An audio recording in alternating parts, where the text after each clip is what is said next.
Yes Uditi बताइए। So sorry to disturb. So I wanted to say that I have solved all the questions and we had doubts in question number 23 and 25. Okay, question number 23 and 25, no problem, just send me the this omitted part, आप उसके साथ ही अपन इसको भी cover कर लेंगे जो भी आपके डाउट्स हैं, इज इट ओके? और बच्चों बाकी भी आप लोगों को भी कुछ डाउट्स हैं तो मेरे को बता सकते हैं। Do you have any kind of doubts? Yes, sir, please doubt. Question number 23 and 25, 23 and 25, ठीक है। क्वेश्चन नंबर 23 एंड 25 हम इसको जरूर डिस्कस कर लेंगे, बट नॉट नाउ, आज नहीं कर रहे हैं, soon we will discuss it, is it okay? ठीक है। और जो बाकी के बच्चों जो रिमेनिंग स्टूडेंट्स हैं उनको जो भी डाउट्स है मेरे को बताइएगा, अपन उसको डिस्कस कर लेंगे, because today I am in a mood to start a new chapter. और आज बच्चों में एक बहुत इंपॉर्टेंट चैप्टर स्टार्ट करने वाले हैं, that is change in profit sharing ratio. अब ये क्या होता है सबसे पहले ये समझना पड़ेगा। सब लोग बहुत ध्यान से सुनिएगा, सिंसियर रहिएगा। देखिए भाई, बड़ा सिंपल सा पार्ट है, change in profit sharing ratio. ये एक केस है आपके पार्टनरशिप का ही, क्योंकि आप सभी लोग जानते हैं कि पार्टनरशिप में एक से ज्यादा ओनर्स होते हैं, और जहां पर भी एक से ज्यादा ओनर्स होते हैं वहां पर कॉन्फ्लिक्ट्स होने के चांसेस ज्यादा होते हैं। इसीलिए जब भी हमारी पार्टनरशिप बनाई जाती है, वो पार्टनरशिप बनाने के टाइम पे हम बहुत सारी चीजें कर लेते हैं जिसमें सारे पार्टनर्स एग्री करते हैं। इट इज लाइक कि हम ऐसी बहुत सारी चीजें क्या कर लेते हैं, जैसे आपने देखा था कि हम सब पार्टनरशिप डीड बनाते हैं सबसे पहले नंबर तो, जिसमें पार्टनर्स की कैपिटल, उनका प्रॉफिट शेयरिंग रेशियो, ये सारी चीजें उसमें रिकॉर्ड करते हैं, जिसमें जब भी प्रॉफिट हो या जब हम पार्टनरशिप को एग्जीक्यूट कर रहे हो तो किसी भी पार्टनर्स के बीच में कोई मतभेद ना हो, कोई कॉन्फ्लिक्ट्स ना हो, और सारी चीजें ट्रांसपेरेंट हो। तो इसीलिए हम पार्टनरशिप डीड बनाते हैं। इसको और उन्होंने सेव कर दिया in the absence of partnership deed के साथ।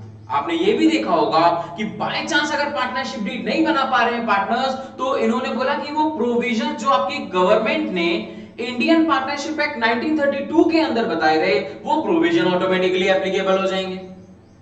अगर आपको ध्यान है तो ये 5 प्रोविजंस हुआ करते हैं। पहला, अगर इंटरेस्ट ऑन कैपिटल किस रेट से दिया जाएगा वो नहीं गिवन, तो कोई इंटरेस्ट ऑन कैपिटल नहीं दिया जाएगा।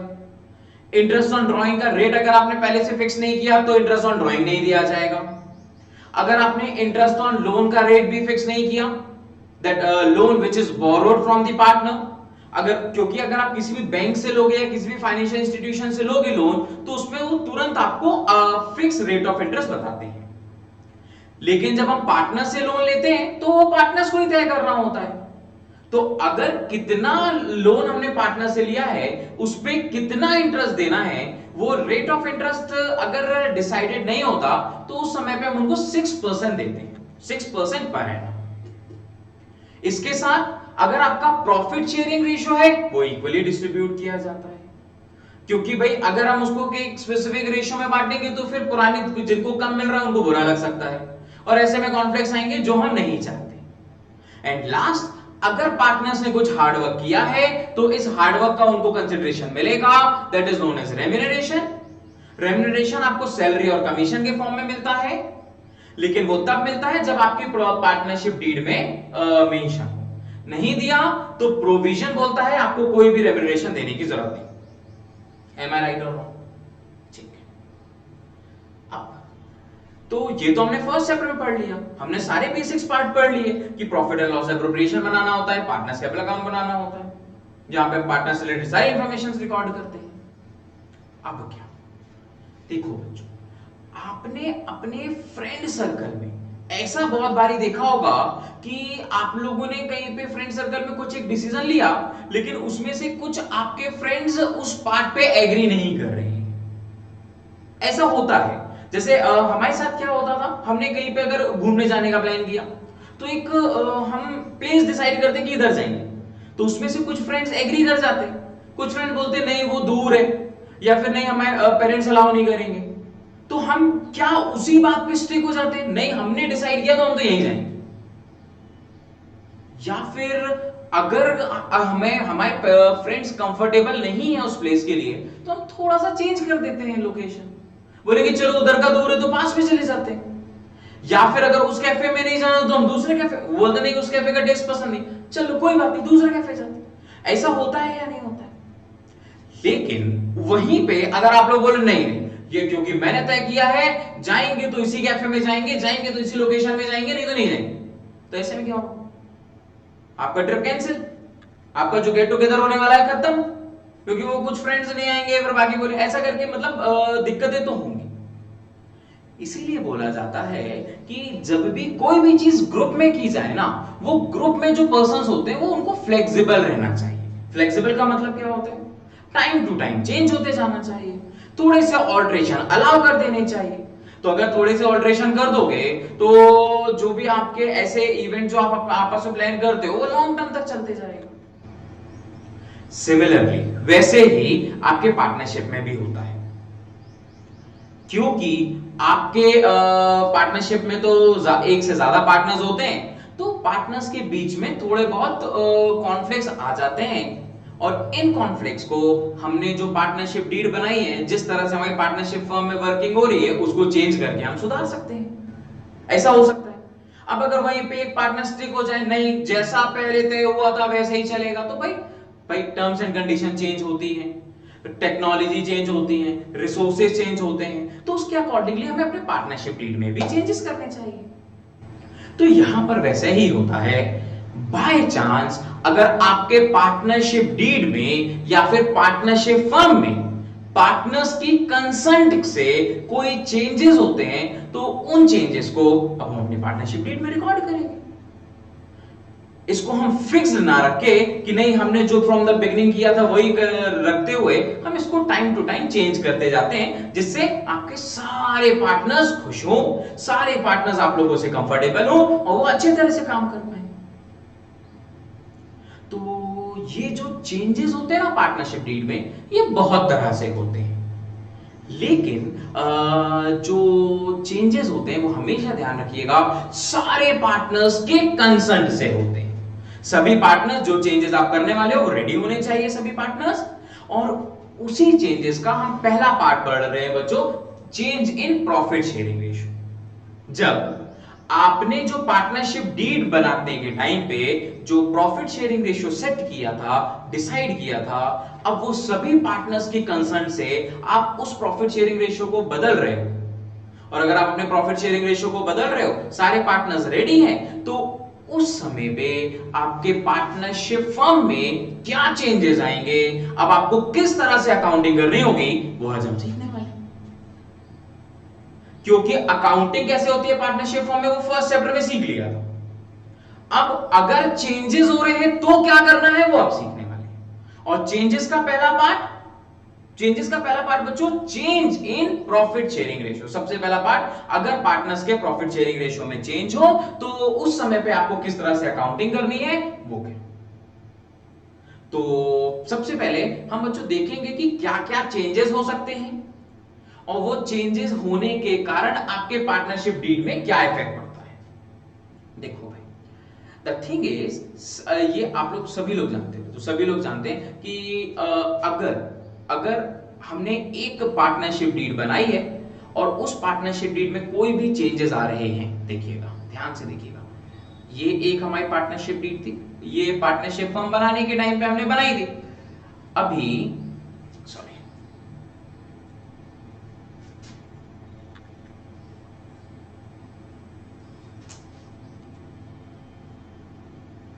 हाँ जी, अभी क्या हुआ, ये हमारी पुरानी डीड थी ना, इसको मैं मार्क करता हूं ओल्ड डीड। ओल्ड डीड में पार्टनर्स का प्रॉफिट शेयरिंग रेशियो 3:2:1 था। इधर पे क्या हुआ, जो ये जो ओल्ड पार्टनरशिप डीड में 3 पार्टनर्स थे, as usual common A B C. अभी सी क्या कर रहा है, सी को ऐसा लग रहा है कि वो अनफेयर है, सी के साथ कुछ गड़बड़ हो रहा है। सी बोल रहा है कि मैं काम भी बराबर करता हूं, एटलीस्ट मैं बी के बराबर काम करता हूं, तो मेरा जो रेशियो है वो बी से भी कम है। तो सी बोल रहा है मेरे को तो भाई बी के बराबर रेशियो चाहिए। अब ये भी जरूरी है कि अगर सी प्रॉपर कंट्रीब्यूशन कर रहा है तो उसका रेशियो भी उसके अकॉर्डिंगली होना चाहिए। तो हमने क्या डिसाइड किया कि हम ये रेशियो चेंज कर देंगे, सारे पार्टनर्स तैयार हैं। अब सबसे मेन मुद्दा कि अगर सारे पार्टनर्स तैयार है बच्चों, तो इधर पे जो चेंजेस होंगे क्या हम इस ओल्ड डीड में ही कर देंगे? कि हमने बोला अच्छा ठीक है पार्टनर्स तैयार हो रहे हैं, तो ऐसा करते हैं जो हमारी ओल्ड पार्टनरशिप डीड है इधर पे ये रेशियो काटो, इसी के जस्ट नीचे 3:2:2 कर दो। Is it possible? सबसे पहली बात तो ये आती है, क्या ऐसा पॉसिबल है? नहीं, कभी नहीं। ऐसा क्यों? क्योंकि अब अगर आप लोगों को ध्यान हो तो जो फर्स्ट पार्ट हमने फर्स्ट चैप्टर पढ़ा था उसमें मैंने बताया था कि जो आपकी पार्टनरशिप डीड है ये एक एग्रीमेंट है, और ध्यान रखिएगा बच्चों एग्रीमेंट हमेशा स्टैम्प पेपर पे बनता है। और एक बार जैसे आपका चेक है ना, चेक में आपने जो लिख दिया उसमें ऑल्ट्रेशन काटे पीटी अलाउ नहीं होती, अगर आपने ज्यादा काटा पीटी की तो वो चेक इनवैलिड हो जाएगा। वैसे ही जो आपका पार्टनरशिप डीड है, क्योंकि ये एग्रीमेंट है तो ये एफिडेविट में बनता है, और एफिडेविट में भी काटा पीटी अलाउ नहीं होती। तो उसके लिए क्या करना पड़ेगा? Instead of cutting this you have to cancel the whole old partnership. आपको पुरानी पार्टनरशिप डीड कैंसिल करनी पड़ेगी और उसकी प्लेस पे एक फ्रेश पार्टनरशिप डीड बनानी पड़ेगी, और इसको हम बोलेंगे, एक जो फ्रेश पार्टनरशिप डीड बनाओगे ये हो गई आपकी न्यू पार्टनरशिप डीड। और न्यू पार्टनरशिप डीड का जो रेशियो है बच्चों, जो न्यू पार्टनरशिप डीड का रेशियो है वो आपने जो नया डिसाइड किया है वो उस रेशियो में कर लो। जैसे यहां पे हुआ A:B:C। Got it all? बताइए बच्चों ये समझ आया या नहीं आया? सबसे पहली बात कि ये वाली जो पार्टनरशिप डीड आपने जब पार्टनरशिप फॉर्म स्टार्ट की थी तब बनाई थी, तो इसे हम क्या बोलते हैं? कॉन्स्टिट्यूशन। कॉन्स्टिट्यूशन ऑफ पार्टनरशिप ऐसे ही बोलते हैं बच्चों। जब हम एक with the help of law कुछ रूल्स एंड रेगुलेशंस बनाते हैं किसी भी ऑर्गेनाइजेशन के लिए, तो उसको क्या बोला जाता है? Constitution of partnership. जैसे आपने देखा होगा हमारी इंडिया का भी कॉन्स्टिट्यूशन है। कितने लोग ये जानते हैं कि हम 26 ऑफ जनवरी क्यों सेलिब्रेट करते हैं? कितने लोग जानते हैं बच्चों? कोई है यहां पे? ठीक है, निशी बताइए। ओ उदिति, क्यों सेलिब्रेट करते हैं 26 of January? Sir Republic day sir, इस दिन हमारा कॉन्स्टिट्यूशन बना था। शाबाश, बिल्कुल सही बात, 100% सही। एक्चुअली क्या हुआ था 26 ऑफ जनवरी को बच्चों हमारा जो कॉन्स्टिट्यूशन है वो बना था। अब सर अगर कॉन्स्टिट्यूशन बना था तो इसको हमको पब्लिक डे बोलना था, क्योंकि कॉन्स्टिट्यूशन जो बना था वो हमारी ऑल ओवर इंडिया में रहने वाली पब्लिक के लिए बनाया गया था, तो उसको हमको पब्लिक डे बोलना था। हम उसको रिपब्लिक डे क्यों बोलते हैं?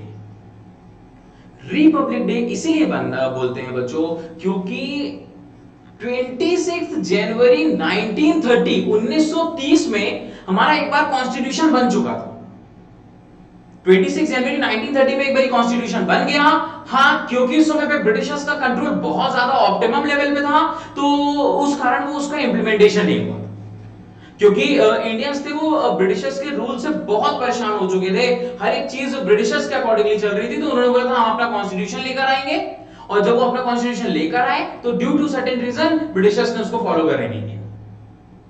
फिर अभी हमने बोला कि नहीं, अब हम अपने जो भी कॉन्स्टिट्यूशन अप्लाई करेंगे वो फ्रीडम के बात करेंगे। तो फ्रीडम फाइटर्स ने बहुत बहुत बहुत बड़े बड़े सेक्रीफाइसेस किए और इस पोजीशन पे लेकर आए कि अब हम आजाद हैं। और जब हम 1947 में आजाद हुए, इंडिपेंडेंट हुए, उसके बाद 1950 में हमारा कॉन्स्टिट्यूशन इंप्लीमेंट कर दिया गया। तो क्योंकि वो कॉन्स्टिट्यूशन एक बार बन चुका था, उसको हमने दोबारा किया, इसीलिए बच्चों हम उसको रिपब्लिक बोलते हैं, और रिपब्लिक के साथ साथ उसको बोला जाता है रिकॉन्स्टिट्यूशन। उसको बोला जाता है the day of reconstitution of India. Reconstitution, Republic, Republic का मतलब तो दोबारा हुआ ऐसे। तो इधर पे भी देखो बच्चों, उसी बात को इधर पे कनेक्ट करने की कोशिश करो सर। देखो ये जो आपकी पार्टनरशिप फर्म है, इस पार्टनरशिप फर्म की जो पुरानी डीड है वो कॉन्स्टिट्यूशन ऑफ पार्टनरशिप फर्म है, वो कॉन्स्टिट्यूशन ऑफ पार्टनरशिप फर्म है। अभी आपने पुरानी डीड को कैंसिल करके सुधार के नई डीड बनाई, ये पुरानी डीड को कैंसिल करके सुधार के नई डीड बनाई, और जब आपने नई डीड बनाई तो बच्चों इस नई डीड को बोला जाता है रिकॉन्स्टिट्यूशन ऑफ इंडिया।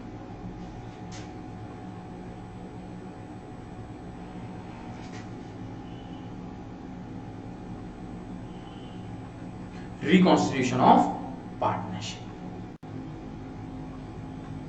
ऐसा एक्सपेक्ट कर सकता हूं कि आप लोगों को बात समझ आई होगी। रिकॉन्स्टिट्यूशन ऑफ पार्टनरशिप फर्म की बात समझ आई होगी। बच्चों ध्यान रखिएगा, रिकॉन्स्टिट्यूशन ऑफ पार्टनरशिप फर्म का मतलब जब आपके पार्टनरशिप डीड में चेंजेस आए, कारण कुछ भी हो सकता है, तो इसको बोलते हैं अपन रिकॉन्स्टिट्यूशन ऑफ पार्टनरशिप। ठीक है, अब अगर रिकॉन्स्टिट्यूशन ऑफ पार्टनरशिप है, when old partnership deed is cancelled and replaced by the new partnership deed, then that situation, that condition is known as reconstitution of partnership. If you want to mark, then yes you can write. If you want to write, then you can write. अभी जो PDF sheet है बच्चों, उससे मैं आपको दिखा दूंगा, इसको छोड़ दो अभी, बस आप सुन लीजिएगा। When old partnership deed is cancelled and in place of old partnership deed new partnership deed is taking into consideration, then this situation is known as reconstitution of partnership। और ये जो reconstitution of partnership फॉर्म है, इसके कारण क्या होते हैं, ऐसे क्या काम हो जाते हैं जिस कारण आपको पुरानी पार्टनरशिप डीड को कैंसिल करके नई पार्टनरशिप डीड बनानी होती है। तो सबसे पहला कारण आपके सामने है, जो ये चैप्टर का नाम है बच्चों। सबसे पहला कारण हमने अभी डिस्कस कर लिया, that is change in profit sharing ratio. जब पार्टनर्स का प्रॉफिट शेयरिंग रेशियो में चेंज आए तो उसको बच्चों हम रिकॉन्स्टिट्यूशन ऑफ पार्टनरशिप फर्म बोलते हैं। वहां पे आपकी पुरानी पार्टनरशिप डीड को कैंसिल करके एक फ्रेश पार्टनरशिप डीड बनाई जाती है। मैं इसको change in profit sharing ratio को थोड़ा सा नीचे रख रहा हूं क्योंकि ये आपका कॉज है। मैं यहां लिख देता हूं, कॉजेज ऑफ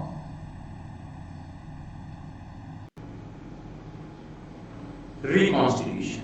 रिकॉन्स्टिट्यूशन होने के कारण, पहला कारण आपके सामने है, एम आई राइट?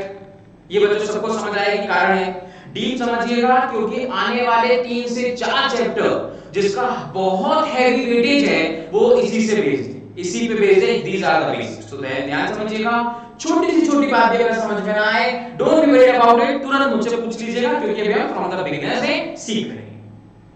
पहला कारण तो सर हमारा change in profit sharing ratio. अभी सर दूसरा और क्या कारण हो सकता है कि जिस कारण आपका रिकॉन्स्टिट्यूशन अगर करे? बच्चों देखो ऐसा बोलता हूं, एक और situation,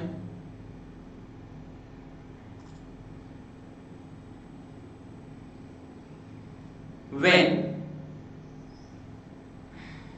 a partnership firm is there, और इस पार्टनरशिप फर्म में 2 पार्टनर्स मिलकर काम कर रहे थे। अब ये 2 पार्टनर्स मिलकर काम कर रहे थे तो इन्होंने अपने अकॉर्डिंगली पार्टनरशिप डीड सेट की होगी, लेकिन यहां पे अभी उन्होंने एक नए पार्टनर को अपने पार्टनरशिप फर्म में लेने का प्लान किया। Now they want to admit a new partner into partnership firm. तो अगर ये नए पार्टनर को अपनी पार्टनरशिप फर्म में एडमिट करना चाहते हैं तो 100% सही है। तो ये केस का मतलब कि नया पार्टनर जब आएगा पार्टनरशिप फर्म में तो वो कैपिटल भी लगाएगा और साथ में उसको आप प्रॉफिट में शेयर भी दिया जाएगा। दैट मींस अगर आपकी ये पुरानी डीड है, सपोज ए और बी 2 पार्टनर्स हैं, इसमें उनका प्रॉफिट शेयरिंग रेशियो 2:1 है और हम एक नए पार्टनर को एडमिट कर रहे हैं, इसका ये मतलब नहीं होगा कि आप यहां पर ही साइड में सी लिख दो और सी का यहां पे आप रेशियो सेट कर दो। ऐसा नहीं होगा बच्चों। आप समझते हो कि आपकी ये डीड है, इसमें एग्रीमेंट में कोई भी छेड़खानी अलाउड नहीं होती। आपको पुरानी डीड कैंसिल करके एक नई फ्रेश डीड बनानी होगी और इस फ्रेश डीड में आपको ये तीनों बातें लिखनी होगी। Like this. इधर बच्चों ये रहेगी आपकी न्यू वाली डीड और न्यू वाली डीड में यहाँ पे आप तीनों पार्टनर्स लिखिए ए बी सी। इनका बढ़िया अभी जो रेशियो आपने सेट किया है 2:1:1 ये मार्क करिए। बात समझ आई या नहीं आई? इधर पे भी बच्चों जल्दी से बताइए, इस नए पार्टनर के एडमिशन के कारण भी आपकी जो पुरानी पार्टनरशिप डीड है वो कैंसिल हुई और फ्रेश पार्टनरशिप डीड बनाई गई। दैट मींस हाँ सर, ये भी रिकॉन्स्टिट्यूशन ऑफ पार्टनरशिप का कारण है कारण। That means the second case that we are having is second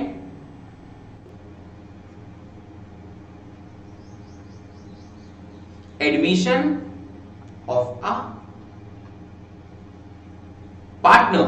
नया पार्टनर पार्टनरशिप फॉर्म में आ रहा है, इस कारण इन्होंने पुरानी पार्टनरशिप डीड को कैंसिल करके नया बनाया, और जब पुरानी पार्टनरशिप डीड को कैंसिल करके नया बनाते हैं तो उसे हम रिकॉन्स्टिट्यूशन बोलते हैं। डन। और क्या कारण हो सकते हैं? चलो और कुछ कारण जो होते हैं उनको भी देख लेते हैं। इधर पे बच्चों एक आपकी पार्टनरशिप डीड है और इस पार्टनरशिप डीड में अभी 3 लोग काम कर रहे हैं, A B and C. 3 partners हो चुके हैं। अभी ड्यू टू सर्टेन रीजन एक पार्टनर किसी भी कारणवश रिटायरमेंट ले ले। यहां पे ए ने रिटायरमेंट ले लिया, ए फर्म छोड़ के जा रहा है, और अगर बच्चों ए फर्म छोड़ के जा रहा है तो इसको हम क्या बोलेंगे? ए हैड टेकन एन रिटायरमेंट, और ये रिटायरमेंट हुआ, इसका मतलब हम ऐसा करेंगे क्या, ये हमारी पुरानी पार्टनरशिप डीड है, यहां पे बढ़िया ए बी और सी 3 पार्टनर्स थे, इनका रेशियो 2:1:1 था। ए छोड़ के जा रहा है तो हमने इरेजर लिया और इरेजर से इसको हटा दिया, या फिर उधर पे ए वाले पे व्हाइटनर लगा दिया, बोले बात खत्म भाई, नहीं बनाएंगे। ऐसा हो जाएगा क्या? व्हाइटनर लगा दिया, नहीं दिख रहा है का, नहीं दिख ही नहीं रहा है का, तो कैसे नहीं करना, क्या ऐसा पॉसिबल है? नहीं बच्चों, फिर से वही बोलेगा कि भैया ये तो व्हाइटनर लगा दिया, इसका मतलब आपने अपनी डीड के साथ छेड़खानी की है। इस पे कोर्ट भी केस हो सकता है, कोर्ट केस भी हो सकता है। इसलिए बच्चों पुरानी डीड में कोई छेड़खानी नहीं, इरेजर व्हाइटनर यूज नहीं करने का क्या, पुरानी डीड कैंसिल करने का। ओहो मैंने ज्यादा ही इरेजर यूज कर दी, सॉरी अपन पुरानी वाली डीड को कैंसिल कर देते हैं। ये लो भाई, इधर से अपन ने पुरानी डीड को कर दिया कैंसिल, और इसकी जगह पे एक फ्रेश डीड बनाई। फ्रेश डीड में हम अभी क्योंकि 2 पार्टनर्स बचे हैं, दैट मींस बी और सी, तो बी और सी का रेशियो 1:1। Is it comfortable? तो बी और सी का रेशियो कितना है? 1:1। देखो अभी एक को हटा दिया ना अपन ने, बनेगा या नहीं बनेगा? That is the case. Again फिर से आपने पुरानी डीड को कैंसिल करके नई डीड बनाई है, that means yes sir, the third case that we are having, the cause of reconstitution is retirement of a partner. Retirement of a partner. अच्छा, रिटायरमेंट के साथ साथ बाय चांस, भगवान अगर ऐसा हो, बाय चांस पार्टनर को, इनमें से 3 पार्टनर्स में से एक पार्टनर को कोविड हो गया,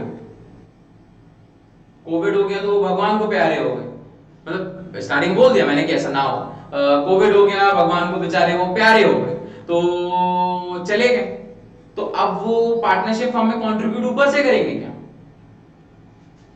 भाई साहब वो कर ही नहीं पाएंगे कंट्रीब्यूट। इसका मतलब फिर से 3 पार्टनर्स थे, एक पार्टनर की डेथ हो गई तो बाकी के 2 बचे, मतलब कंट्रीब्यूशन आप कितने करेंगे? 2 लोग ही। दैट मींस फिर से आपको अपनी पार्टनरशिप डीड ऑल्टर करनी पड़ेगी, चेंज करना पड़ेगा नहीं करना पड़ेगा? हाँ सर। तो इसका मतलब कि बच्चों जब डेथ हो जाती है तब भी आपको अपनी पार्टनरशिप में तो चेंज करना पड़ता है। That means death of a partner. These are the cases. ये वो कारण है जिस कारण आपको रिकॉन्स्टिट्यूशन ऑफ पार्टनरशिप करनी होगी। दैट मींस पुरानी डीड हटा के नई डीड करनी है, नई डीड बनानी है।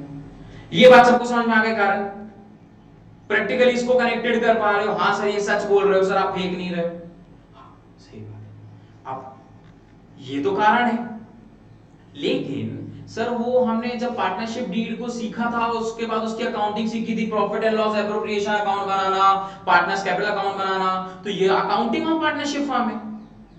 अब अगर सर चेंजेस आ रहे हैं, अगर आपकी पार्टनरशिप फॉर्म में चेंजेस आ रहे हैं तो क्या आपकी अकाउंटिंग में भी चेंजेस होंगे? Answer is yes sir. जब चेंजेस आए तो हमारे पार्टनरशिप फॉर्म में, तो जब चेंजेस आए तो अकाउंटिंग में चेंज नहीं होंगे क्या? हाँ जी सर। सर कभी भी ध्यान रखिएगा, अगर रिकॉन्स्टिट्यूशन अगर होता है, अगर रिकॉन्स्टिट्यूशन अगर करता है तो हमारे अकाउंटिंग में चेंजेस आएंगे, कारण कोई भी हो, अकाउंटिंग में सेम तरह के चेंजेस होंगे। क्या चेंजेस होंगे उस समय पे जब भी रिकॉन्स्टिट्यूशन होगा, तो उसका अकाउंटिंग ट्रीटमेंट क्या होगा, इसको देख लो।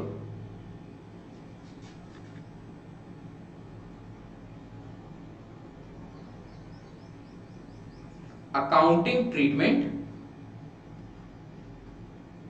ऑफ रिकॉन्स्टिट्यूशन ऑफ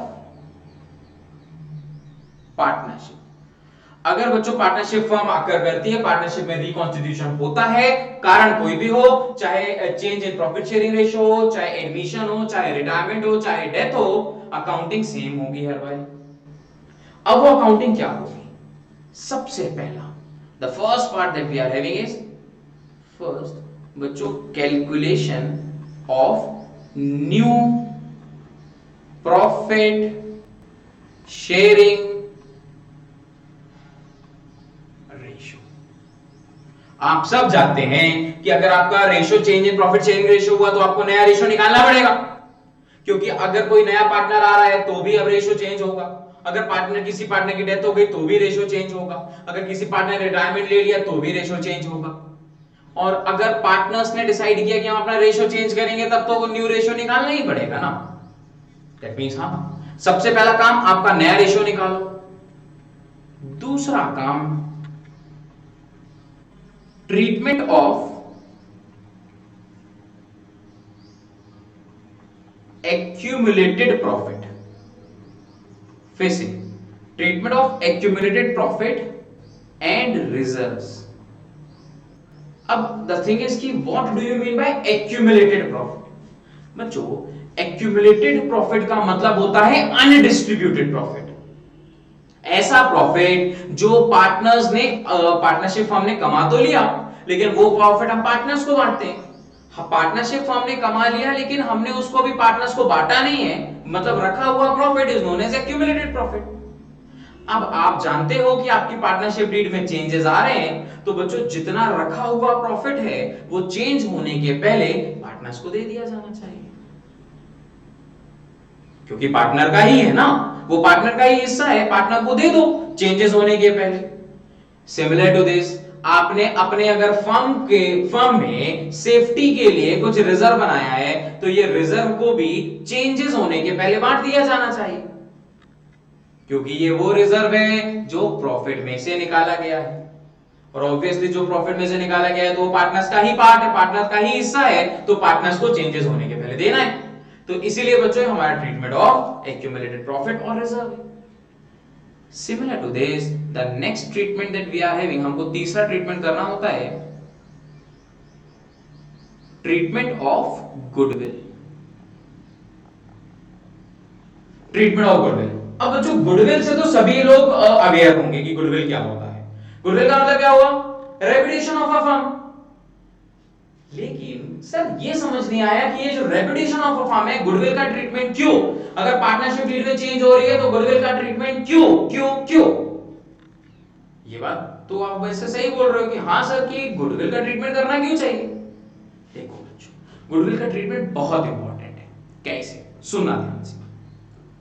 अगर ध्यान से सुनिएगा, सपोज एक पार्टनरशिप फर्म है, इधर बहुत ध्यान से सुनिएगा, एक पार्टनरशिप फर्म है, इसमें दो पार्टनर्स हैं। अब इन्होंने 3 साल तक काम किया और 3 साल तक बहुत अच्छा काम करके अपनी मार्केट में रेपुटेशन बना ली।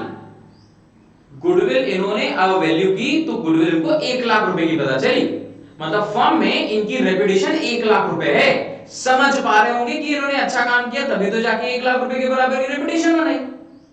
अभी अगर ये एक नए पार्टनर को एडमिट कर ले, सोचिएगा, अभी ये एक नए पार्टनर को पार्टनरशिप फर्म में एडमिट कर ले,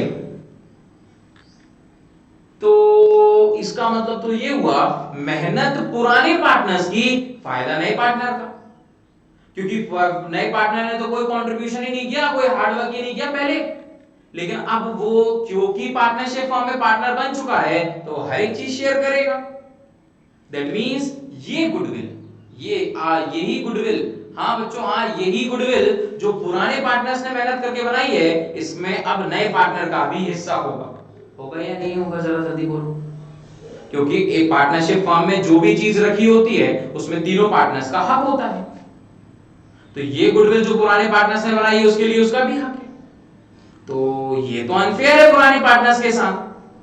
तो इसीलिए पुराने पार्टनर्स नए पार्टनर को जब पार्टनरशिप फर्म में एडमिट करते ना तो बोलते हैं देखो भाई बाकी सब तो ठीक है, तुम कैपिटल भी लेकर आ जाओगे, हम तुमको प्रॉफिट में भी शेयर दे देंगे, लेकिन जो गुडविल हमने मेहनत करके बनाई है उसमें आपका तो 0% का कंट्रीब्यूशन है, लेकिन आप हमारे पार्टनर बनोगे तो आपका तो हर एक चीज में इन्वॉल्वमेंट हो जाएगा, मतलब आपका उस गुडविल में भी इन्वॉल्वमेंट हो जाएगा जो हमने बनाई है। तो इसके लिए आपने कंट्रीब्यूशन काम करके नहीं दिया है ना, तो आप एक काम करो, जितना भी आपके हिस्से में गुडविल आ रही है उतना आप पैसे लेकर आ जाओ। समझ आई बात या नहीं आई? समझ आई या नहीं आई? मतलब गुडविल किसने बनाई थी? पुराने पार्टनर ने। नया पार्टनर आपके पार्टनरशिप फर्म में आ रहा है, इसका मतलब अब उसका भी हिस्सा इस गुडविल में हो जाएगा। दैट मींस नए पार्टनर को फायदा, पुराने पार्टनर की मेहनत नए पार्टनर को भी मिलेगी। तो पुराने पार्टनर बोलते हैं देखो आपने क्योंकि कोई कंट्रीब्यूशन नहीं किया है गुडविल में, इसीलिए जितना भी हिस्सा आपको गुडविल का मिल रहा है उतने रुपए आप हमको लेकर आ जाओ। ये रुपए फर्म में नहीं वो पुराने पार्टनर्स को दे दिए जाएंगे।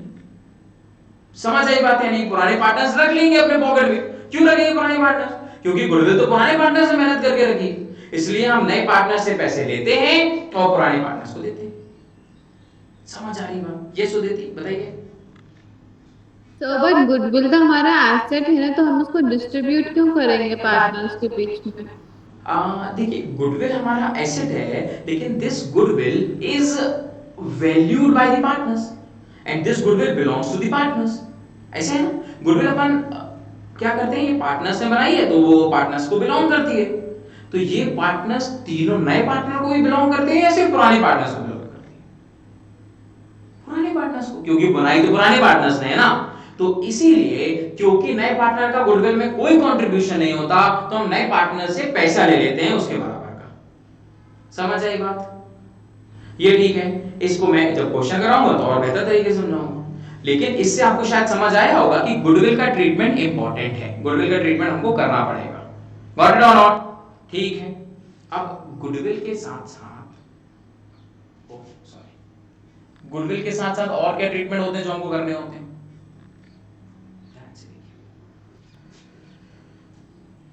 गुडविल के साथ साथ और क्या ट्रीटमेंट है? Next we are having revaluation of assets and reassessment of liabilities. Revaluation of assets and reassessment of liabilities. अब ये क्या समस्या है? सबसे पहली बात तो बच्चों रिवैल्यूएशन का मतलब समझिए। बच्चों रिवैल्यूएशन, इसको अगर आप लोग बोले तो मैं ऐसा लिख दूं क्या?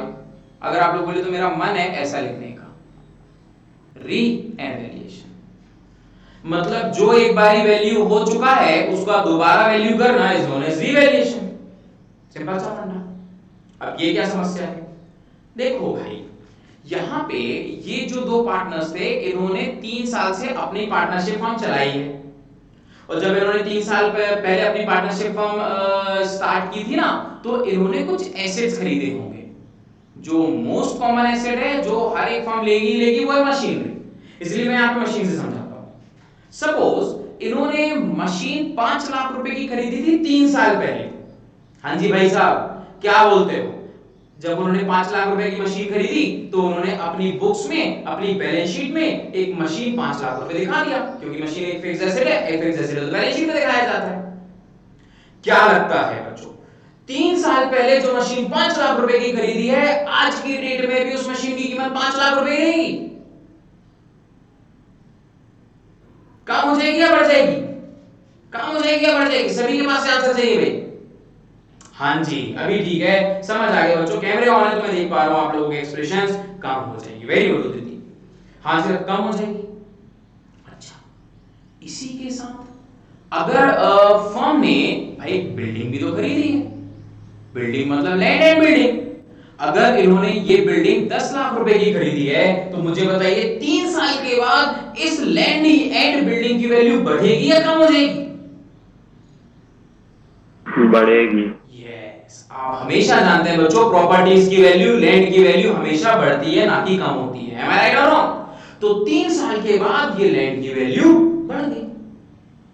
तो इसका मतलब आप अपनी पार्टनरशिप डीड में चेंजेस कर रहे हो, तो जो भी आपके एसेट्स हैं और लाइबिलिटीज हैं, क्योंकि टाइम पास हो जाने के कारण आपके एसेट्स और लाइबिलिटीज में जो भी चेंजेस आए हैं, चाहे इंक्रीज हुआ है या डिक्रीज हुआ है, आप उसे रिकॉर्ड करोगे।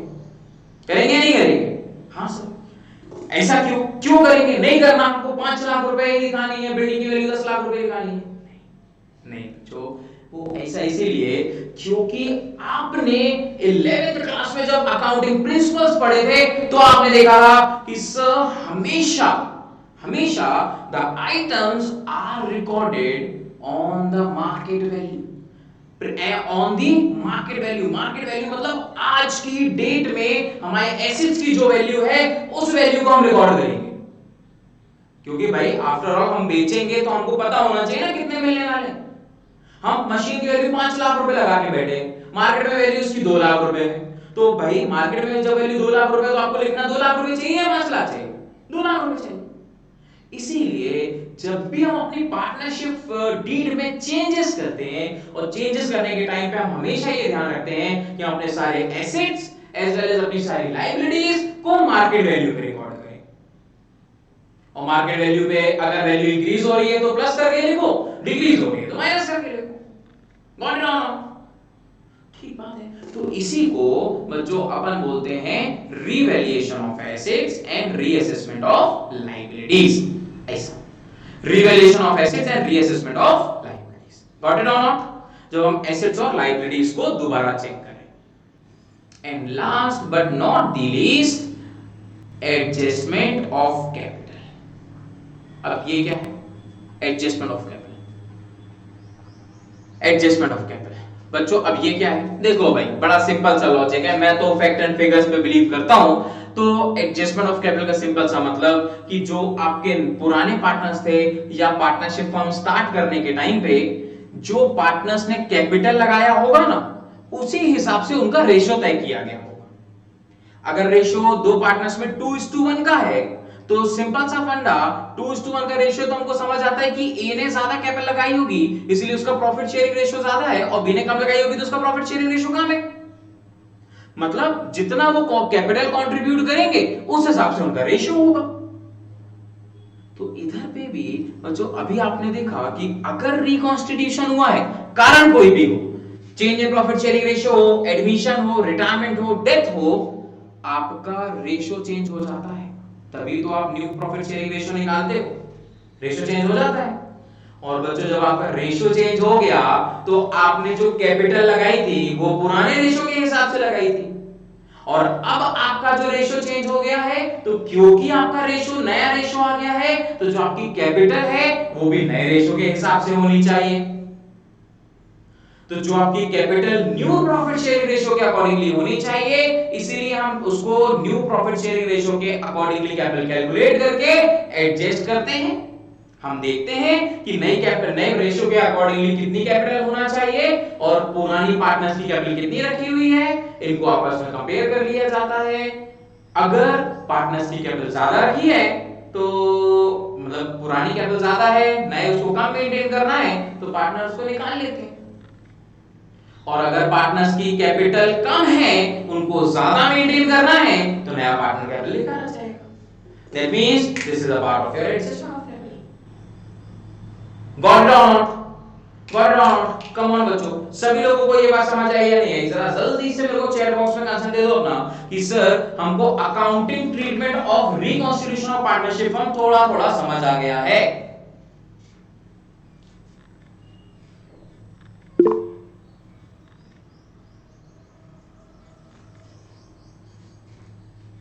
ओके, शाबाश मेरे प्यारे दोस्तों, सिंपल सी फंडा, अच्छी बात है। एक बार जरा जल्दी से एक बार ये अपन देख लेते हैं कि सर अभी हमने क्या देखा। सर हमने सबसे पहले देखा reconstitution of partnership firm. Reconstitution of partnership firm मतलब किसी कारण से जब आपको पुरानी पार्टनरशिप डीड को कैंसिल करके नई पार्टनरशिप डीड बनानी होती है तो उसे रिकॉन्सिलिएशन ऑफ पार्टनरशिप बोला जाता है। और जो कारण से पुरानी पार्टनरशिप डीड को कैंसिल करके नई पार्टनरशिप डीड बनाने के, वो पहला change in profit sharing ratio, दूसरा एडमिशन ऑफ अ पार्टनर, तीसरा retirement of a partner and चौथा डेथ ऑफ अ पार्टनर। और अगर ये इस कारण से रिकॉन्सिलिएशन हो रहा है तो आपके अकाउंटिंग में भी कोई इफेक्ट आएगा। That means what are the accounting treatment when reconciliation of partnership is there. तो सबसे पहला the first step that we are having is calculation of new profit sharing ratio. सब लोग मेरे साथ बोलेंगे, the first step that we are having is calculation of new profit sharing ratio. The second one is treatment of accumulated profit and reserves. The third step is treatment of goodwill. The fourth one is revaluation of assets and reassessment of liabilities. And the last one is adjustment of capital. बच्चों ये जो अब समझ लो बस आप लोग कि ये आपके 5 पॉइंट आपकी जो स्क्रीन पे देख रहे हैं ना, calculation of new profit sharing ratio, treatment of accumulated profit and reserve, treatment of goodwill, revaluation of assets and liabilities and adjustment of capital. बस समझो यही बात आने वाले चैप्टर्स में हम डिस्कस करेंगे। Is it okay? तो आज हम बच्चों फर्स्ट पार्ट स्टार्ट करने वाले हैं। पहला कारण रिकॉन्स्टिट्यूशन का, that is change in profit sharing ratio. आपके पार्टनर्स के प्रॉफिट में के रेशियो में चेंज हो जाने के कारण जो रिकॉन्स्टिट्यूशन होता है उसे हम डिस्कस करेंगे आज। हाँ जी उदिति बताइए। Yes sir, like admission of partner के लिए हम लोग वो जब एडमिशन ऑफ पार्टनर होता है हम लोग अपना पार्टनरशिप डीड रिकॉन्स्टिट्यूट करते हैं। तो सर लाइक ऐसे over the years if we are like हम लोग बहुत सारे पार्टनर्स को इन्वॉल्व करें हमारे बिजनेस में, तो सर कितना बार हम लोग को चेंज करना पड़ेगा अपना पार्टनरशिप डीड? जितने बार हम इन्वॉल्व करेंगे, जितने बार हम चेंजेस करेंगे। हो सकते कि क्या होता है, हर एक पार्टनरशिप फर्म में आप जानते हैं कि इतनी सारी अकाउंटिंग करनी पड़ेगी अगर चेंजेस होगा। दैट मींस आपको न्यू रेशियो निकालना है, आपको प्रॉफिट और रिजर्व का ट्रीटमेंट करना है, गुडविल का ट्रीटमेंट करना है, रिवैल्यूएशन रीअसेसमेंट करने हैं, एडजस्टमेंट ऑफ कैपिटल करना है। तो इतने काम करने हैं तो पार्टनर्स तो ज्यादातर समय के लिए अवॉइड ही करेंगे कि ये सब रिजर्व कौन करे, लेकिन जब जरूरत पड़ेगी तो वो करेंगे। तो ऑन एन एवरेज बेसिस वैसे तो वो बार-बार जितना बार वो करना चाहे कर सकते हैं, but on an average basis पे जो चेंजेस आते हैं ना वो 3 से 5 साल के बीच में आते हैं। क्योंकि 3 से 5 साल में क्योंकि ज्यादा समय हो जाता है ना 3 से 5 साल, तो फिर वो थोड़ा चेंजेस करते हैं जैसे सारी चीजें वैसे ही स्मूथली चलती रहे। ऐसा तो बेसिक अगर पूछे तो 3 से 5 साल होता है। चलिए तो बच्चों आज हम स्टार्ट करने वाले हैं change in profit sharing ratio. मतलब ये रिकॉन्स्टिट्यूशन ऑफ पार्टनरशिप का पार्ट है और हम जो बात करने वाले हैं वो change in profit sharing ratio की बात करने वाले हैं। तो जो change in profit sharing ratio का बेसिक आप लोगों को पता चल चुका है, समझ गए हैं सभी लोग कि जब सर पार्टनर्स के बीच में शेयर होने वाले रेशियो को हम बदल दें, that is a part of change in profit sharing ratio. और अगर change in profit sharing ratio है तो रिकॉन्स्टिट्यूशन का पार्ट है। तो अगर रिकॉन्स्टिट्यूशन ऑफ पार्टनरशिप फॉर्म है तो सबसे पहला अकाउंटिंग ट्रीटमेंट क्या होता है? वो जो सबसे पहला अकाउंटिंग ट्रीटमेंट होता है आपका नया रेशियो निकालना, आपको पता करना calculation of new profit sharing ratio. Done? सब समझते हैं या नहीं समझते हैं? अब चलो change in profit sharing ratio के कुछ बेसिक्स को स्टार्ट करते हैं। ध्यान से देखिएगा बच्चों। पहले सपोज एक पार्टनरशिप फर्म है, मस्त बढ़िया पार्टनरशिप फर्म है। बच्चों आप लोग इस पार्टनरशिप फर्म को बार बार देख के बोर तो नहीं हो गए? इस पार्टनरशिप फर्म ऐसी फर्म बनाते आती है जो मैं क्या ही करूं, इसी को समझ लो। फॉर एग्जाम्पल 3 पार्टनर्स हैं इसमें, पार्टनर्स के नाम कोई मुझे सजेस्ट करेगा? Anyone is there? Sir ABC common है, यूनिवर्सल नाम ABC। ठीक है, लेकिन आज नहीं लेते यूनिवर्सल नाम ना आज लेने का मन नहीं है। आज अपन ठीक है लो भाई, निशी, खुशी एंड उदिति। अब इसका ये मतलब नहीं है कि मेरे को बाकी बच्चों से बैर है, बाकी बच्चों को बाकी बच्चों को पसंद नहीं है, सबको मौका मिलेगा भाई, सबको मौका मिलेगा। ध्यान रखिएगा बस कि अभी मैंने 3 पार्टनर्स लिए, नेक्स्ट 3 पार्टनर्स आप भी हो सकते हैं।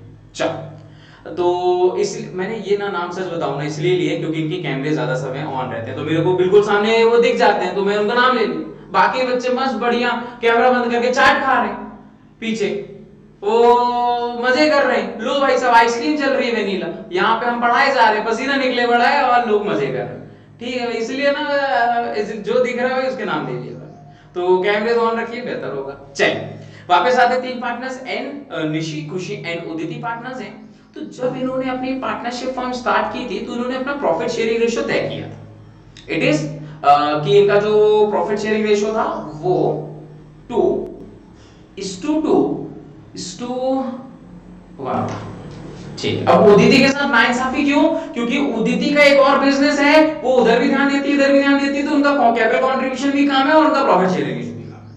ठीक है, नहीं तो फिर उदिति रोने लग जाने वाले सर ये तो गलत। ठीक है, अब 3 पार्टनर्स हैं तो तीनों पार्टनर से प्रॉफिट कमाना चालू किया। ठीक है, कितना प्रॉफिट कमाया हमने? इन्होंने प्रॉफिट अर्न किया 24,000। ओके, कितना प्रॉफिट अर्न कर लिया? 24,000 रुपए का प्रॉफिट अर्न किया। आप जानते हैं कि ये प्रॉफिट तीनों पार्टनर्स ने अर्न किया तो तीनों पार्टनर्स को बांटा जाएगा। देखो जरा कैसे, निशी को कितना मिलेगा, खुशी को कितना मिलेगा, उदिति को कितना मिलेगा? अगर आप लोग बता पाओ तो मेरे को बड़ा अच्छा लगेगा बच्चों। आप लोग अगर बताएं तो बहुत ही अच्छी बात है, अदरवाइज मैं तो कर ही रहा हूं, मेरी कैलकुलेशन वीक है लेकिन कर रहा हूं मैं।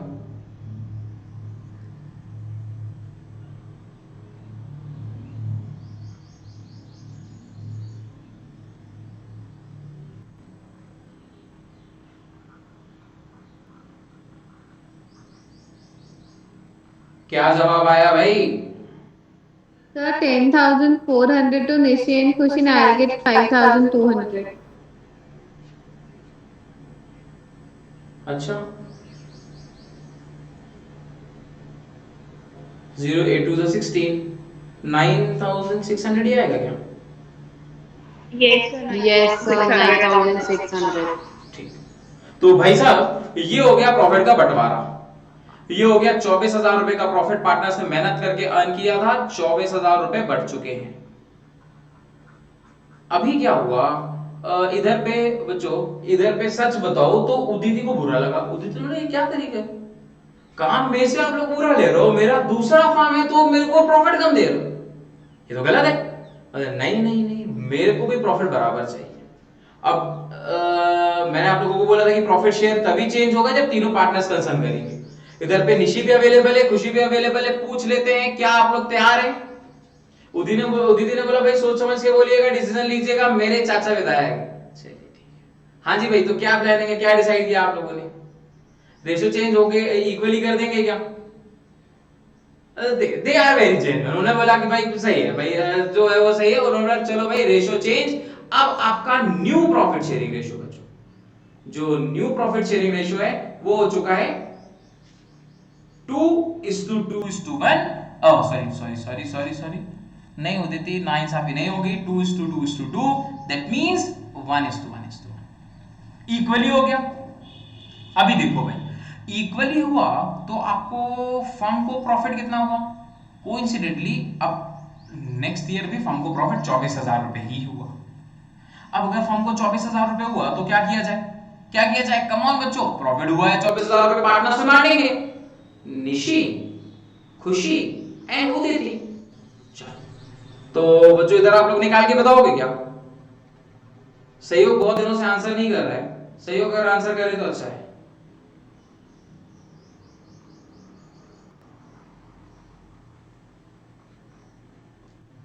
Sir, 8,000.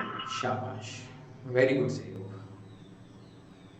सो हियर बच्चों द फिगर इज 8,000, 8,000 एंड 8,000, तो ये वैल्यूएशन हो गया बच्चों इधर पे भी 24,000।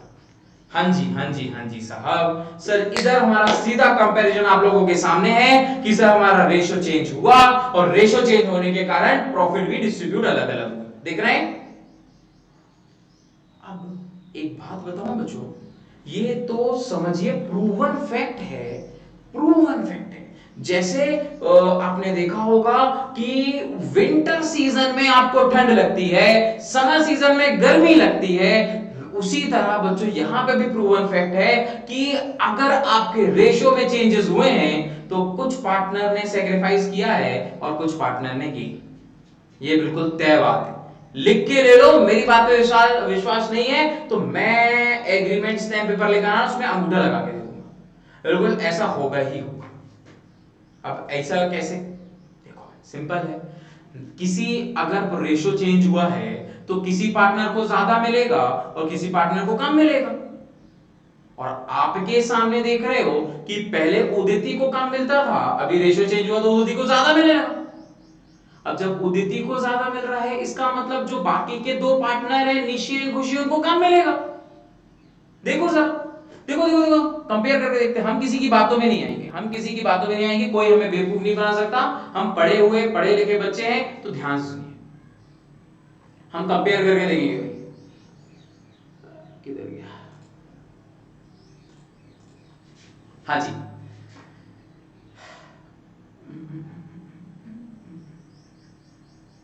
हाँ देखिए सर, जब हमारा पुराना रेशो था तो निशी को मिलता था 9600, अभी रेशो चेंज हुआ तो अब निशी को कितना मिल रहा है? 8000। हाँ जी साहब, निशी ने सेक्रीफाइस किया है या गेन? साहब रेशो चेंज होने के कारण निशी ने सेक्रीफाइस किया है या गेन? सर निशी ने सेक्रीफाइस किया है।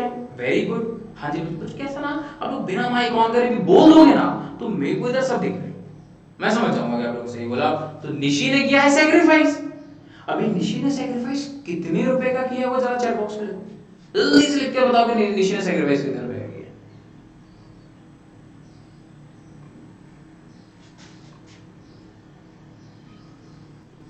शाबाश, यस सर, निशी ने सेक्रीफाइस किया है 1600 रुपीज का, तो हमने इधर पे मार्क कर लिया। हाँ जी सर, सर निशी ने सेक्रीफाइस किया था, हमने इधर मार्क कर लिया कि निशी ने सेक्रीफाइस किया है 1600 रुपीज का। वैसे ही खुशी को कंपेयर करो, खुशी का सब पहले रेशो मिलता, रेशो के अकॉर्डिंगली उनको मिलता था 9600 और अभी उनको रेशो बदल जाने के कारण मिल रहा है अगेन 8000 रुपए। तो इधर बच्चों खुशी ने भी सेक्रीफाइस किया 1600 रुपीज से। हाँ जी सर, खुशी ने भी सेक्रीफाइस कर लिया। एंड यहां पे देखिए, यहां देखिए बच्चों, ये वो समय आ गया जो कंपेयर करने का। अगर हम उदिति की बात करें तो सर उदिति को पहले 4800 और अभी 8000 रुपए। दैट मींस हाँ जी, पहले कम मिल रहा था अभी ज्यादा मिला, तो रेशो चेंज होने के कारण उदिति ने गेन किया है। साहब उदिति ने कितना गेन किया है चैट बॉक्स में बता सकते हो क्या आप लोग?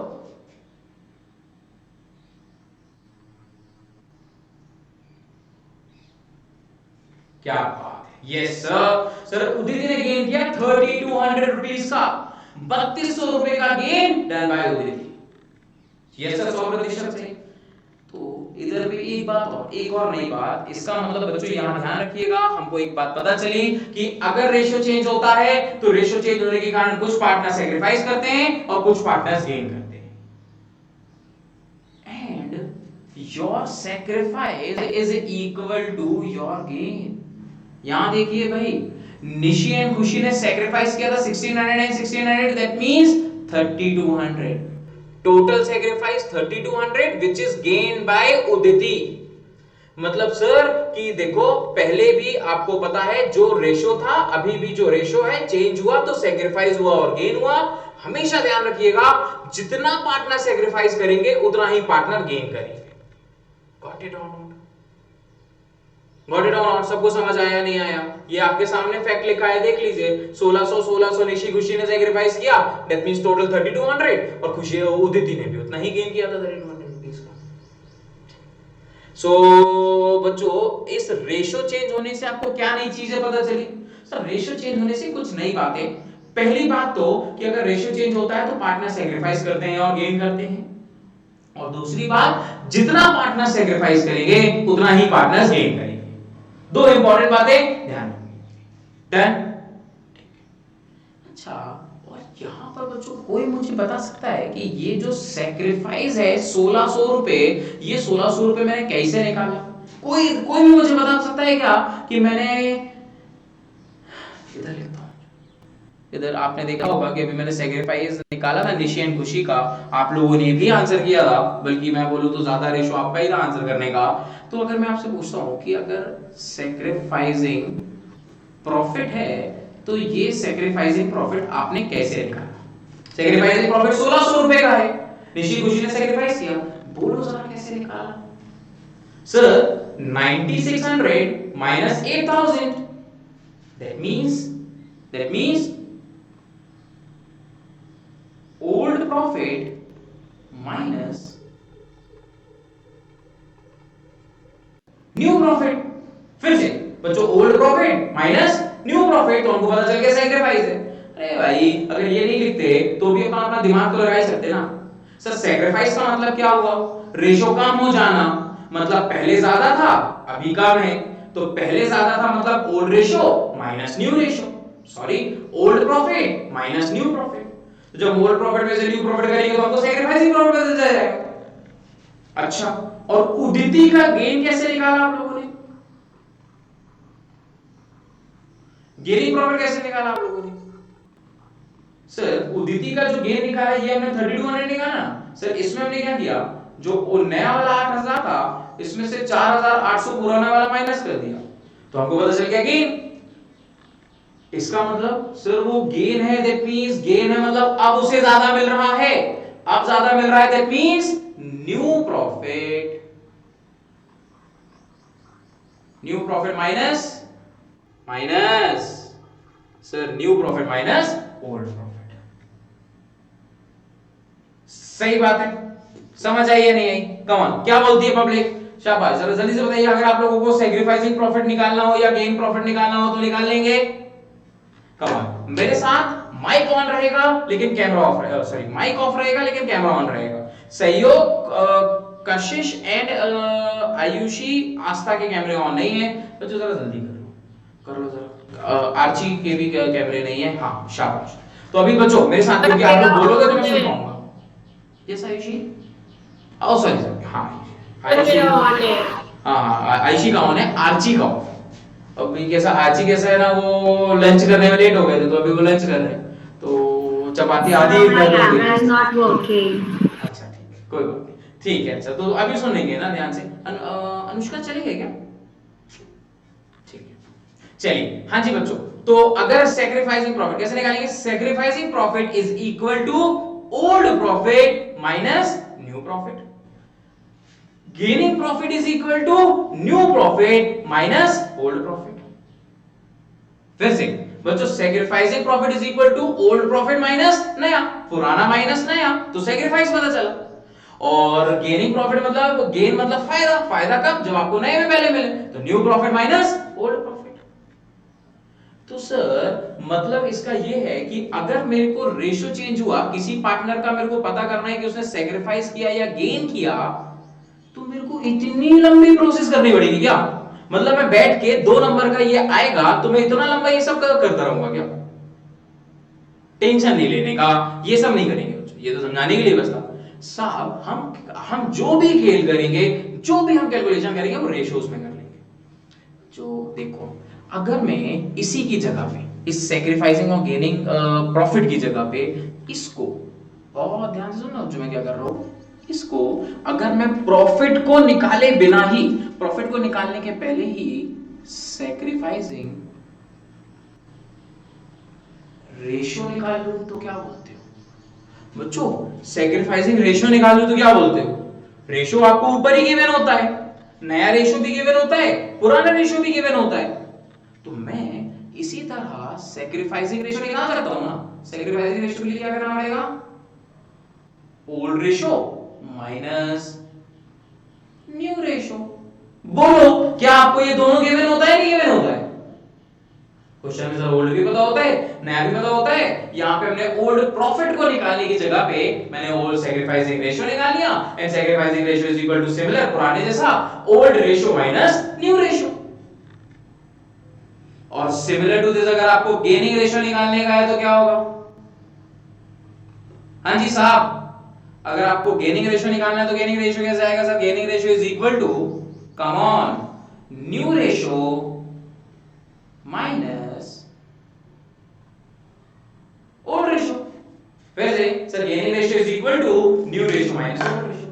दैट मींस सर हम इतना पूरा प्रॉफिट वगैरह नहीं निकालेंगे, हम सीधे ऊपर रेशियो निकालेंगे और रेशियो से हमको पता चल जाएगा कि किसने कितना सैक्रिफाइस किया और किसने कितना गेन किया है। तो हम इतना नीचे लेते प्रोसेस में क्यों आने? बोलो समझ आई बात है नहीं? यहाँ पे हमने जो ये येलो मार्कर से जो लिखा है, मैंने येलो पेन से जो लिखा है बच्चों, मैंने आपको पहले रेशियो से प्रॉफिट निकाला। देखो देखो देखो, अगर आप लोग चेक करो तो आप यहाँ देखोगे कि पहले जो अपने पास रेशियोज दिए थे, उस रेशियोज की हेल्प से अपन ने प्रॉफिट को डिस्ट्रीब्यूट किया और प्रॉफिट को डिस्ट्रीब्यूट करने के बाद इसको कंपेयर किया तो सैक्रिफाइसिंग और गेनिंग प्रॉफिट आया। लेकिन अगर मैं उसको प्रॉफिट को ना डिस्ट्रीब्यूट करके रेशियो को ही कंपेयर कर दूं तो मेरा सैक्रिफाइसिंग और गेनिंग रेशियो मेरे को ऊपर ही पता चल जाएगा, टेंशन ही खत्म। बोलो बनेगा या नहीं बनेगा? शाबाश, भूलोगे तो नहीं कि हाँ सर अब आपको ये बात क्योंकि पता है कि अगर रेशियो चेंज हुआ है तो पार्टनर ने सैक्रिफाइस किया होगा और गेन किया होगा। तो अगर पार्टनर ने सैक्रिफाइस किया और गेन किया है तो वो दोनों आपको निकाल के देना पड़ेगा। और अगर आपको सैक्रिफाइसिंग रेशियो निकालना है तो कैसे निकालना है? कम ऑन बच्चों, सभी लोग जरा फिर से मेरे साथ बोलेंगे, sacrificing ratio is equal to old ratio minus new ratio and gaining ratio is equal to new ratio minus old ratio. पक्की बात, 100% सही। इसका मतलब क्या हुआ? देखो जरा दोनों के रेशियोज को कंपेयर करो तो जो सैक्रिफाइसिंग रेशियो का फॉर्मूला है उसका ऑपोजिट गेनिंग रेशियो का फॉर्मूला है। क्या मैं सच बोल रहा हूं? जो सैक्रिफाइसिंग रेशियो का फॉर्मूला है उसका ऑपोजिट गेनिंग रेशियो का फॉर्मूला है। दैट मींस अगर किसी पार्टनर ने सैक्रिफाइस किया है तो ऑपोजिट वाला फिगर उसके गेनिंग में आ जाएगा। दैट मींस अगर आप कैलकुलेशन करते हो और आपको पता चलता है कि इस पार्टनर ने सैक्रिफाइस किया है तो और दूसरे पार्टनर ने गेन किया है तो हम सिंपल सा फंडा है ना, 100% श्योरिटी के साथ बोल सकते हैं कि जितना सैक्रिफाइस हुआ है उतना ही तो गेन हुआ है। Am I right? ठीक बात है। मतलब सर बच्चों अपन लोगों को ये सैक्रिफाइसिंग रेशियो और गेनिंग रेशियो का कॉन्सेप्ट समझ आ गया, न्यू पुराना रेशियो का कॉन्सेप्ट समझ में आ गया। सर पहला रिकॉन्स्टिट्यूशन ऑफ पार्टनरशिप फर्म का पहला part change in profit sharing ratio, इसका change in profit sharing ratio का पहला accounting treatment calculation of new profit sharing ratio as well as sacrificing ratio और गेनिंग रेशियो। जैसे मैंने आप लोगों को बताया ना कि विंटर में आपको ठंड लगेगी और समर में आपको गर्मी लगेगी। कोई है यहाँ पे जिसको अभी ठंड लग रही है? जैकेट वैकेट पहन के सोता है? कोई ब्लैंकेट ओढ़ के सोता है क्या? पक्की बात है। हाँ तो ब्लैंकेट तो ऐसा कहते हैं, रात में एसी चालू है, ठंडी लग रही है तो फिर हमको ब्लैंकेट की जरूरत पड़ जाती है। लेकिन दिन में पूछ रहा हूँ, अभी इतनी गर्मी चल रही है, मस्त आप देख रहे होगे, मतलब पसीने पे पसीने। मैं क्या है दिन में 2 बार नहाता हूँ। एक बार मैं शावर लेके नहाता हूँ, दूसरी बार मैं ऐसे नॉर्मल नहा लेता हूँ कि मेरी टी शर्ट ना सब ऐसी गीली जाए। तो खैर ठीक है, उसके भी एक अलग मजे हैं। कभी ऐसा गीले रह के देखना, मतलब जो मस्त ठंडी हवा लगती है ना, ऑसम फीलिंग। ठीक बात है ना, कैसा। और फिर उसके साथ जब आप थोड़ा सा स्टिंकिंग करते हो ना तो आगे कैसे कजन वजन दूर भागते हैं आपसे, तो वो भी एक अलग ही फील है। मतलब ये ड्यू तो लगा लो। खैर ठीक, मजाक कर रहा हूँ बच्चों, ऐसा कुछ भी नहीं है। तो द थिंग इज कि जैसे आपको विंटर में ठंडी लगती है, समर में गर्मी लगती है, वैसे ही अगर आपका रेशियो चेंज होता है तो न्यू प्रॉफिट शेयरिंग रेशियो के साथ साथ पार्टनर सैक्रिफाइस भी करते हैं और कुछ पार्टनर गेन भी करते हैं। मतलब कि हम जब भी न्यू रेशियो निकालें तो ये ध्यान रखें कि कुछ पार्टनर ने सैक्रिफाइस और गेन किया है और ये भी बताएं कि कितना सैक्रिफाइस किया और कितना गेन किया है। इज इट ओके और नॉट? ठीक, तो ये हो गई भाई हमारी बात। अब मेरे को लगता है कि इसके कुछ क्वेश्चंस कर लेने चाहिए। क्या बोलते हैं? जो पढ़ा उसके क्वेश्चन, बच्चों लिटरली बता रहा हूं, बहुत मजा आने वाली है। तो देखो मैंने आप लोगों के सामने बहुत बकबक कर ली, अब थोड़ा आपका भी मन कर रहा होगा कि सर थोड़ा देर तो छोड़ दो, कितनी देर से ऐसा पै पै पै पै बिल्कुल लगे हो नॉन स्टॉप टाइप। ठीक है, तो ऐसा करते हैं बच्चों, थोड़ा सा ब्रेक लेते हैं। Right now it is 4:48, 7 minute के बाद मिलते हैं, 4:55 में मिलते हैं और मजेदार यही बात पे ऐसे ही आसान क्वेश्चन भी सॉल्व करेंगे। Is it okay? So till then bye bye. हाँ जी, इसमें ओल्ड रेशियो के भी गिवन है 1:1:1 का, और न्यू रेशियो भी गिवन है, दैट इज 3:2:1। ठीक, अब गेनिंग रेशियो निकालने जा रहे हैं तो तीनों पार्टनर्स का निकालेंगे। पहला, the first partner that we are having is Amit. Come on, Amit का गेनिंग रेशियो निकालने के लिए पहले new profit, new ratio minus old ratio. तो अमित का नया रेशियो कितना है? 3/6 है क्या? अमित का नया रेशियो 3/6 माइनस ओल्ड रेशियो कितना है? 1/3। एलसीएम करो बच्चों, एलसीएम आ जाएगा हाई बिगर वैल्यू 6, क्योंकि आपको पता है 6 की टेबल में भी आता है और 3 की टेबल में भी आता है। तो हमने इसका एलसीएम ले लिया और जो हमने 6 किया है दैट मींस न्यूमरेटर में भी दोनों तरफ 6 से मल्टीप्लाई करना पड़ेगा। तो यहाँ पे 6 कैंसिल हो गया, 3 1 3, 3 2 हो गया, that means 3 - 2, this implies 1/6। This implies 1/6। बच्चों आप समझ पा रहे हो कि ये जो रेशियो आया 1/6 आया। सब लोग समझ पा रहे हो बच्चों 1/6 का रेशियो? कोई दिक्कत तो नहीं है इधर पे? शाबाश। अब ठीक है भाई, दैट मींस अमित ने कितना गेन किया? 1/6 से गेन किया, हमने लिख दिया अमित ने 1/6 गेन किया। नेक्स्ट विजय भाई साहब। हाँ, विजय भाई साहब का नया रेशियो 2/6 माइनस पुराना रेशियो 1/3, दैट मींस अगेन बच्चों LCM is 6,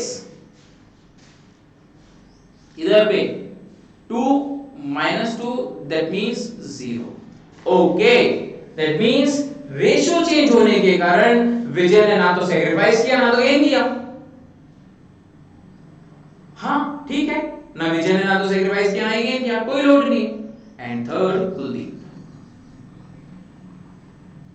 come on, Kuldeep भाई साहब का नया रेशियो इज 1/6 माइनस पुराना ratio is 1/3। Ratio will be 6, इधर पे वैल्यू अगर हम 6 करेंगे दैट मींस जस्ट अ सेक, यहाँ पे आएगा 1 और इधर पे आएगा 2, दैट मींस -1/6। ओ हो सर, इधर रेशियो क्या आया? -1/6। दैट मींस इधर पे कुछ नहीं है, दैट मींस प्लस है ना, और प्लस का ऑपोजिट क्या होता है? माइनस। तो सर हमने फॉर्मूला गेनिंग रेशियो लगाया, तो अगर प्लस में आया दैट मींस उसने गेन किया है, और अगर हमने गेनिंग का फॉर्मूला लगाया है और अगर आंसर माइनस में आया है दैट मींस ये गेनिंग का ऑपोजिट है। और गेनिंग का ऑपोजिट क्या होता है बच्चों? सैक्रिफाइस। दैट मींस हाँ जी सर, रेशियो चेंज होने के कारण अमित ने गेन किया है और कुलदीप ने सैक्रिफाइस। अच्छा, ये आप लोग जज करने में ज्यादा कोई समस्या तो नहीं की कि हमने फॉर्मूला गेनिंग का लगाया और लिख दिया सैक्रिफाइसिंग, तो उसमें कोई दिक्कत तो नहीं है ना? सर सिंपल है ना, माइनस है मतलब ऑपोजिट है, जहां प्लस आया वहां पे गेनिंग ही लिखा, माइनस आया मतलब ऑपोजिट है मतलब गेन का ऑपोजिट सैक्रिफाइस, तो सैक्रिफाइस लिखा। और जरा चेक करो कि गेन भी 1/6 से हो रहा है और सैक्रिफाइस भी 1/6 से ही हो रहा है। क्या मैं फिर से बोलूं? फिर से बच्चों, गेन भी 1/6 से हो रहा है, सैक्रिफाइस भी 1/6 से। Is there any problem? हमने यही तो सीखा था ना कि जितना सैक्रिफाइस होता है उतना ही गेन होता है। शाबाश, ठीक। इतना छोटू सा फिगर था, इन्होंने पूछा गेन किसने किया? अमित ने गेन किया 1/6 से, सैक्रिफाइस किसने किया? कुलदीप ने सैक्रिफाइस किया 1/6। कोई लोग नहीं। चलो वापस आ जाओ नेक्स्ट क्वेश्चन पे। कम on guys.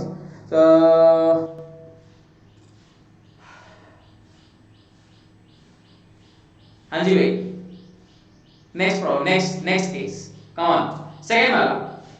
Next second question कर रहे हैं? नहीं, सेकंड क्वेश्चन नहीं कर रहे, क्वेश्चन कर रहे फोर्थ देखिए। BP and L are sharing profits in the ratio of 2:3:1 in the firm.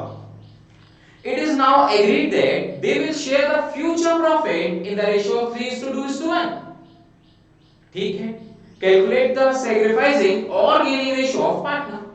Partner का सैक्रिफाइसिंग और गेनिंग रेशियो करना है बच्चों, ये नहीं कर रहे, मजा नहीं आएगा इसमें आप लोग। सेकंड वाला ही करते हैं, वापस से सेकंड वाला देखिए।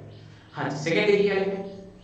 सनी, कशिश एंड सांझी से, चलो ठीक है, सनी, कशिश and Sanji were partners sharing profits and losses in the ratio of 2:2:1, which they decided to change to 5:3:2 with effect from 1st April 2018. 1 अप्रैल 2018 से डिसाइड किया कि रेशियो चेंज होगा। इंडिकेट ईच पार्टनर्स गेन और सैक्रिफाइस, बताने का है कि किस पार्टनर ने कितना सैक्रिफाइस किया है और किस पार्टनर ने कितना गेन किया है। सो आई डोंट थिंक तो इसमें बहुत ज्यादा कोई समस्या आने वाली है। बच्चों क्या ये वाला क्वेश्चन आप लोग मुझे करके बताओगे? अगर आप लोग मुझे करके बताओ तो अच्छी बात है, नहीं तो मैं करता हूं। 5 मिनट दे रहा हूं, करके बताओ, नहीं तो फिर मैं करूं। ऐसे ठीक है? चलिए जरा जल्दी से करके बताइए।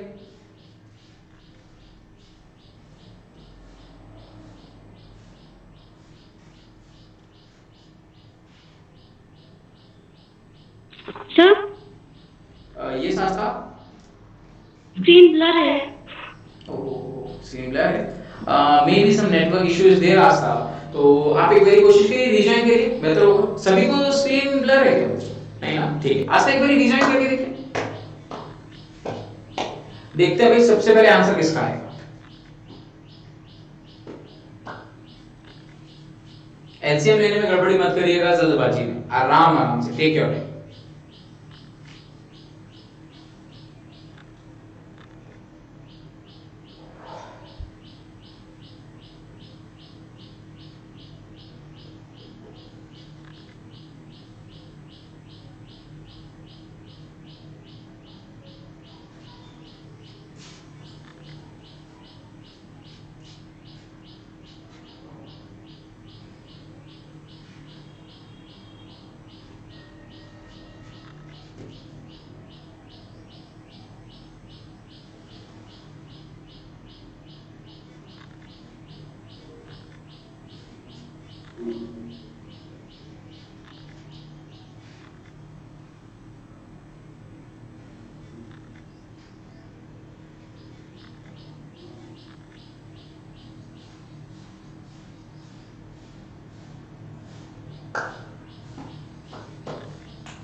तो जितने लोगों का हो गया है आंसर मेरे को चैट बॉक्स में भेज दीजिए। सनी को you can use as S, Kashish को you can as K and S Sanjhi को you can use as S.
चलिए भाई, सभी का हो गया? गुड। वापस से आते हैं, वापस से आ रहे हैं बच्चों, और कुछ नई बातें और करके देखते हैं। इसी तरह से कुछ क्वेश्चंस हैं, डिफरेंट टाइप्स ऑफ क्वेश्चंस हैं, इनको भी जरा डिस्कस करके देखते हैं। ये क्या सीन है, क्या बोल रहा है?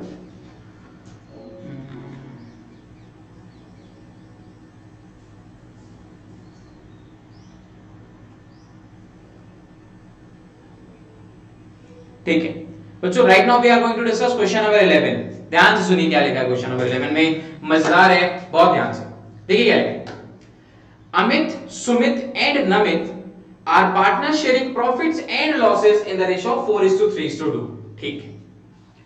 They agreed that in future Sumit will get 1/5 share in profit. अच्छा, पहले सुमित को कितना मिल रहा था? 3/9। अभी कितना मिलेगा सुमित को? 1/1/5 शेयर इन प्रॉफिट।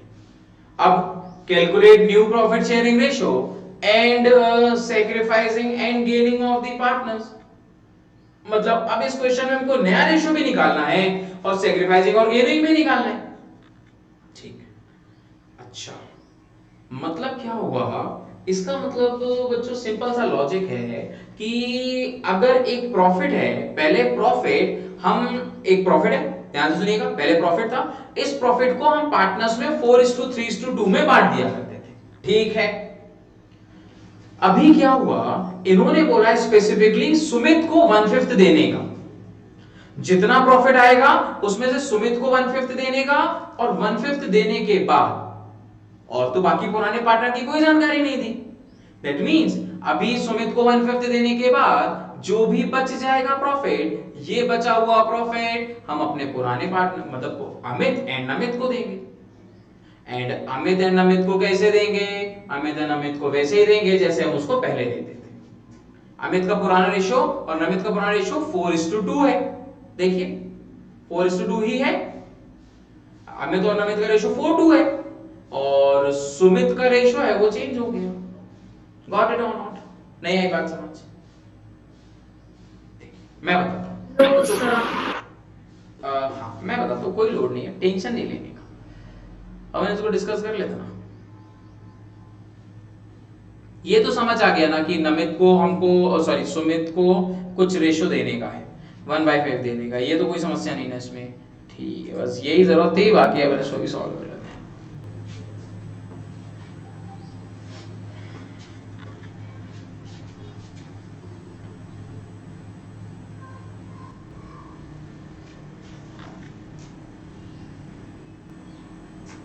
चलिए क्वेश्चन आ गया सामने, अब इसको सॉल्व करके देखते हैं। भाई देखो बड़ा सिंपल सा लॉजिक है। सपोज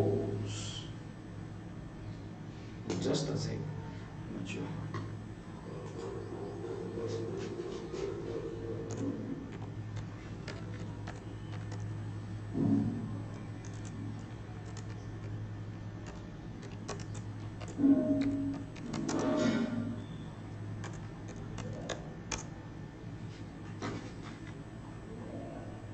चलिए भाई, हाँ जी आगे वापस। सबसे पहले अगर सब देखो इसमें ऐसा कुछ गिवन नहीं, लेकिन फिर भी सपोज आपके पास 27,000 रुपीज का प्रॉफिट होता, 27,000 रुपए का प्रॉफिट होता, तो ये 27,000 आप किसमें, तीनों पार्टनर से बांट देते? अमित, सुमित एंड नमित में। किस रेशियो में बांटते?